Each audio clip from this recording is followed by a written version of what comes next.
The gold torque around his neck glinted in the afternoon sun. A hint of a sneer curved the corner of his mouth up. "The crows will stay with their masters if released anyway." Morgana cocked her head and slitted her eyes. "The crows only stay with their tormentors to feast on their flesh once they die." Olin's Adam's apple bobbed as the flirtation and challenge in his eyes faded to trepidation. "I will fly about to each ship to inform the captains if necessary.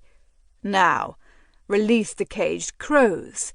I shall not ask again." Heaving a resigned breath to cover his fear, a fear that filled Morgana's nostrils with a heady scent that lightened her head with pleasure, Olin grabbed the arm of a warrior passing by. "Tell each captain who sails to release their navigation crows." "Your Majesty?" the young man asked, uncertain. Morgana slid up to the younger man and leaned in close, trailing her sharp fingernail down his cheek. His brown eyes blinked a few times in surprise, though he remained still. "You are a beautiful specimen," she purred.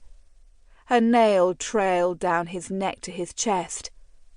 "Now, be a good lad, and do as you're told." "Yes, lady," the young man said softly. Morgana smiled sweetly at him, biting down on her lower lip. A canine bared. "Anything ye ask of me?" he added in an affected whisper before darting away. Olin glowered at Morgana. Good. He needed a reminder that she was in charge, not him. In a dismissive motion, she turned her back on the older man.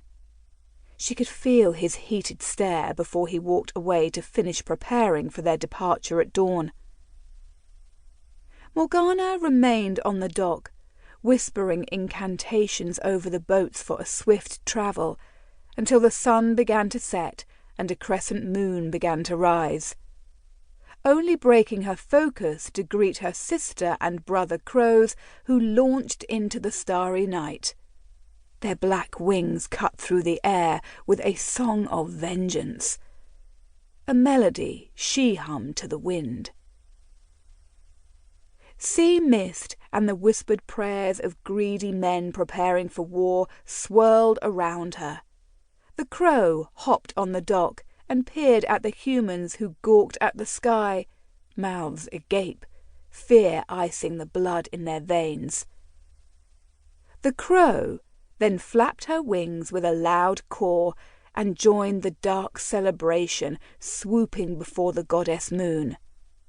There was nothing that alighted her soul more than impending war and death. Chapter 1. Gwenevere. I was back in Caerleon. I was home. The thought struck me like a lightning bolt as we rode through the gates of Arthur's proud keep. I tested the feeling, trying the idea on for size. Yes, this place was the harmony to the joyous song in my heart. Caerleon and King Arthur Pendragon, and my knights. Strong Galahad, laughing Percival, and infuriating Lancelot. Though Lancelot was as moody as an Irish winter, I missed him like the summer sun. I felt his absence keenly. Our return to Caerleon should have been a triumphant thing, proclaimed from the hillsides with horns and witnessed by a parade of grateful citizens who tossed flower petals before our horses' hooves. We had done the impossible and found the blessed Grail. The feat was no small miracle, and yet I didn't think the enormity of what we had accomplished had truly sank in among our small group, for all we could think of was the dark, grasping curse still seeping through Caerleon's clear waters and flaxen fields, and the army sailing for our shores. Arthur had depended on the Grail to breathe new life into his